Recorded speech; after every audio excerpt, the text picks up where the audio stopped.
Hello students, मैं दीपक maths lab में आपका स्वागत करता हूं। ये आपकी सीटेट की क्लासेस चल रही हैं। मैं आपको सीटेट के प्रीवियस ईयर के क्वेश्चन सॉल्व करा रहा हूं और अभी मैं जो आपको सॉल्व करा रहा हूं वो 6 फरवरी 2023 में हुआ पेपर है और ख़ासकर मैथमेटिक्स का पेपर मैं सॉल्व करा रहा हूँ। पहले 15 क्वेश्चंस मैंने सॉल्व करा दिए हैं 4 वीडियो में, जो कि बेसिक्स मैथ के होते हैं। और जो है मैं 16 से लेके 30 तक जो क्वेश्चन कराऊंगा वो मैथ पेडागॉजी के क्वेश्चन कराऊंगा, जहां स्टूडेंट्स को ज़्यादा प्रॉब्लम होती है। मैं आपको पूरे बेसिक लेवल तक लेके हर क्वेश्चन पे जाऊंगा ताकि आप अपने से हर प्रश्न का आंसर देने में सक्षम रहें। ठीक है, जस्ट एक मिनट। ठीक है, सक्षम रहें। और एक आप लोग से सहयोग की आशा है कि वीडियो को आप लोग सब्सक्राइब करिए, लाइक करिए और शेयर भी करिए, ताकि मैं जो और जगह पे बिज़ी हूँ पूरा ध्यान आप लोग के टीचिंग पे दे पाऊँ। और मैं फिर से अपना संकल्प दोहराता हूँ, मेरा पूरा ये संकल्प है कि जितने भी लोग मेरी क्लास करें उनको मैथ के 30 क्वेश्चन सही करके आएँ। चलिए, पहला क्वेश्चन है, according to the national curriculum framework 2005, one of the major systematic problem in teaching learning of mathematics is that of compartmentalization. What does it imply? Hindi में क्वेश्चन को पढ़ दे रहा हूँ। राष्ट्रीय पाठचर्या रूपरेखा 2005 के अनुसार गणित के शिक्षण अधिगम में मुख्य व्यवस्थागत समस्याओं में से एक है कोष्ठीकरण, कंपार्टमेंटलाइजेशन। यह क्या है? तो पहले इस क्वेश्चन में हम लोग कंपार्टमेंटलाइजेशन यानी कोष्ठीकरण समझेंगे। देखिए, कोष्ठीकरण, अगर जैसे आप कोष्ठक जानते हैं, आप ब्रैकेट जानते हैं, तो 3 टाइप के bracket, greater bracket, middle bracket, small bracket हम लोग यूज़ करते हैं। उससे हम लोग क्या करते हैं, चीज़ों को अलग करते हैं। कंपार्टमेंटलाइजेशन का अर्थ ही है विभाजन, कोष्ठीकरण यानी कैसा, व्यापक विभाजन। जैसे व्यापक विभाजन और एक नियम के अनुसार विभाजन। तो इस विभाजन में कह रहा है कि टीचिंग लर्निंग में आप मैथमेटिक्स में क्या मेजर प्रॉब्लम है। मतलब जो हम लोग जो है गणित के शिक्षण अधिगम में जो भी सिस्टमेटिक प्रॉब्लम है वो भी कोष्ठीकरण है। तो इसका यह क्या है, इसका मतलब क्या है, क्या पूछना चाह रहे हैं ये। तो पहले मैं आपको ये नेशनल क्यूरिकुलम फ्रेमवर्क 2005 क्या है, जैसे राष्ट्रीय पाठचर्या रूपरेखा 2005 क्या है, जिसको शॉर्ट में NCF 2005 बोलते हैं, ये क्लियर करा देता हूँ। फिर आगे इस क्वेश्चन पे हम लोग बढ़ते हैं। ध्यान से देखिएगा। राष्ट्रीय पाठचर्या रूपरेखा 2005, इसको कहते हैं नेशनल क्यूरिकुलम फ्रेमवर्क 2005, शॉर्ट में बोलते हैं NCF 2005। भारत में स्कूलों के लिए पाठ्यक्रम, पाठ्यपुस्तकों और शिक्षण प्रथाओं के लिए एक दिशा निर्देश के रूप में कार्य करता है। क्लियर है? NCF 2005 जो है वो भारत में स्कूलों के लिए पाठ्यक्रम, पाठ्यपुस्तकों और शिक्षण प्रथाओं के लिए एक दिशा निर्देश के रूप में कार्य करता है। NCF का मुख्य दर्शन क्या है, ऑब्जेक्टिव क्या है, उद्देश्य क्या है, ये भी देख लीजिए। अधिगम को, यानी अधिगम मतलब लर्निंग, अधिगम को यानी सीखने को, लर्निंग को एक सुखद अनुभव बनाने के लिए बिना बोझ के सीखने पर जोर देता है और परीक्षण के आधार के रूप में पाठ्यपुस्तकों से दूर हो जाता है। मतलब जैसे जो हम लोग आज एग्ज़ाम देते हैं, नंबर आता है, उन सब से दूर होने की कोशिश कर रहा है। ठीक है, और बच्चों के तनाव को दूर करता है। यह भी सिफारिश की जाती है कि बच्चों में किसी भी प्रकार के प्रदर्शन के दबाव या असफलता के डर के बिना प्राकृतिक वातावरण में सीखना चाहिए। सिफारिश करता है, मतलब कोई कानून नहीं है, ये सिफारिश कर रहा है। कि बिना डर के और प्राकृतिक वातावरण में सीखना चाहिए। इसीलिए आपने देखा होगा कि छोटी क्लासों में अब एग्ज़ाम्स बंद कर दिए गए हैं। क्लियर है? चलिए, तो हम लोग आते हैं यहाँ पे अपने प्रश्न पे।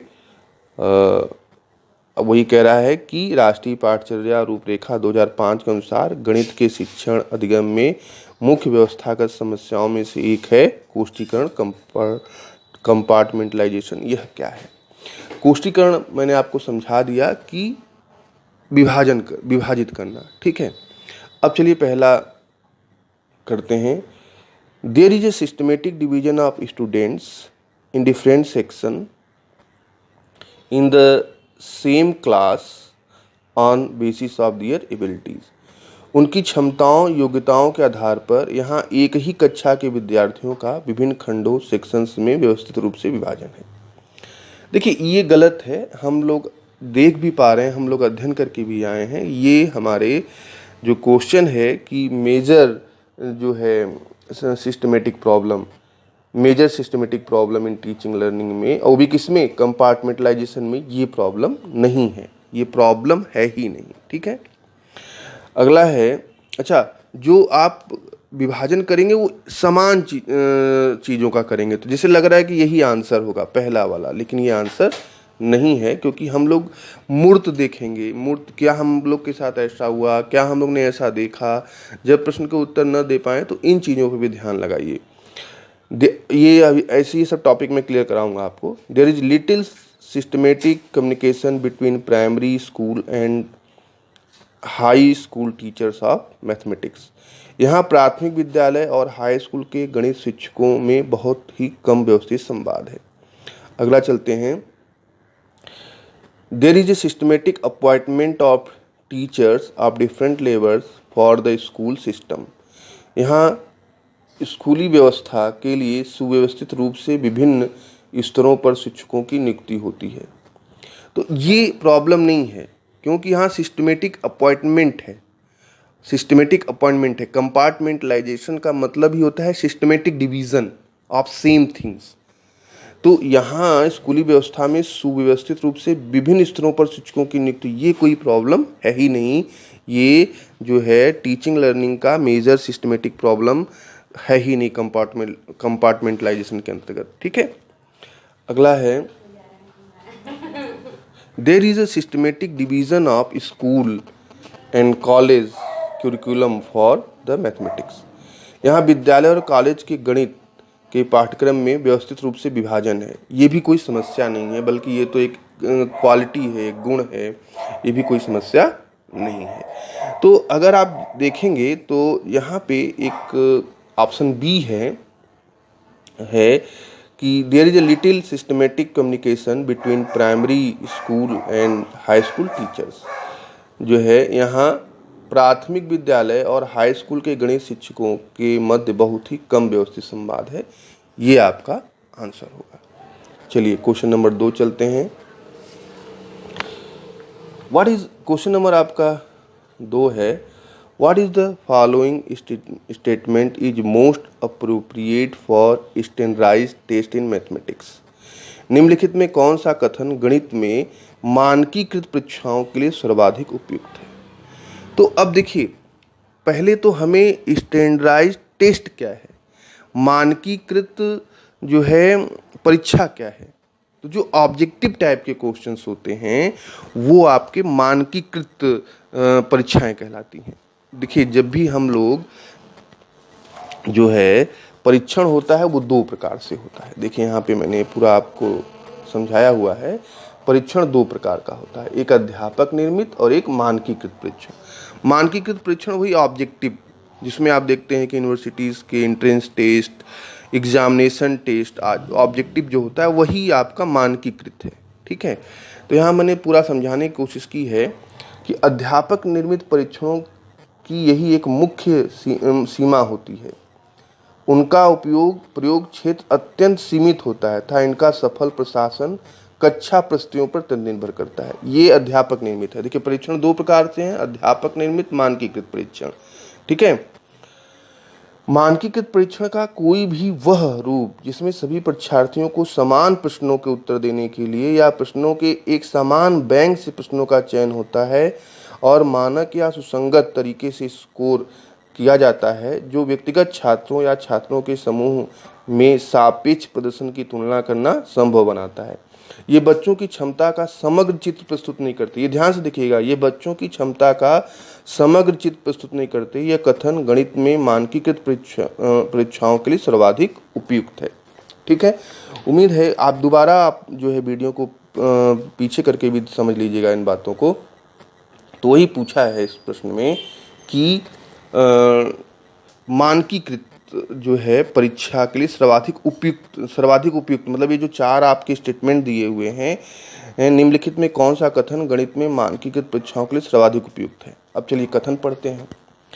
The subjectivity of these test make them जो कॉन्टेक्चुअल, इन परीक्षाओं की व्यक्तिनिष्ठता उन्हें संदर्भात्मक बनाती है।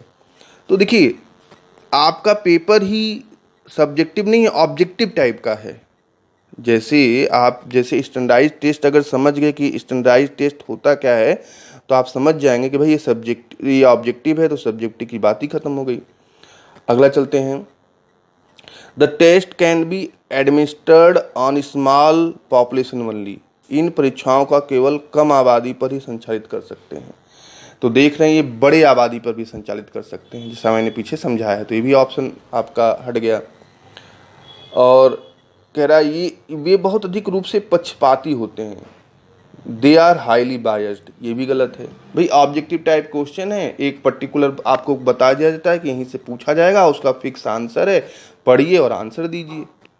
और इसमें क्या होता है कि समग्र आपका क्षमता जो है आपकी प्रस्तुत नहीं हो पाती है, क्योंकि रट के भी चला जाता है, कम जो कॉन्सेप्ट क्लियर है वो भी पास हो जाता है। तो इस तरह की यहाँ पे खामियां हैं, उसी को आपके चौथे ऑप्शन में बताया गया है कि they do not give an overall picture of child's ability, ये बच्चों की क्षमता का समग्र चित्र प्रस्तुत नहीं करते। तो उम्मीद है इस चीज़ को आप पूरा समझे होंगे। चलिए आज का थर्ड क्वेश्चन लेते हैं हम लोग। थर्ड क्वेश्चन है, एक सेकेंड, चलिए तीसरा क्वेश्चन लेते हैं। A child performs the subtraction and addition problem in the following way, एक बच्चा योग और घटाव के प्रश्न निम्नलिखित प्रकार से करता है। देखिए 6 - 3 = 4, 6 + 4 = 10, 2 + 7 = 9, 9 - 7 = 3। कह रहा है which concept of the following are being incorrectly applied by the child in the above situation, उपर्युक्त परिस्थितियों में बच्चा निम्नलिखित में से किन अवधारणाओं का गलत तरीके से अनुप्रयोग कर रहा है। चलिए, पहला है प्लेस वैल्यू, स्थानीय मान, प्रोपोर्शनैलिटी, समानुपातिकता, काउंटिंग बैकवर्ड, पश्चिगामी गिनती करना, numeral and sense of numbers, संख्यांक एवं संख्याओं का बोध। देखिए पहले तो ऑप्शन बी हट जाएगा, समानुपातिकता, ये तो आपके कोर्स में ही नहीं है, तो उसको आप लगाने से रहिए। स्थानीय मान, देखिए स्थानीय मान जैसे क्या है कि आपने 582 लिखा, अब इसमें 5 का स्थानीय मान पूछा जाएगा तो आप बताएंगे 500, 8 का स्थानीय मान पूछा जाएगा तो आप बताएंगे 80, 2 का स्थानीय मान पूछा जाएगा तो आप बताएंगे 2, ये स्थानीय मान होता है। तो ये ऐसा तो कुछ यहाँ है नहीं, तो ये भी आपका हट गया। लास्ट है संख्यांक एवं संख्याओं का बोध नहीं है उसके पास।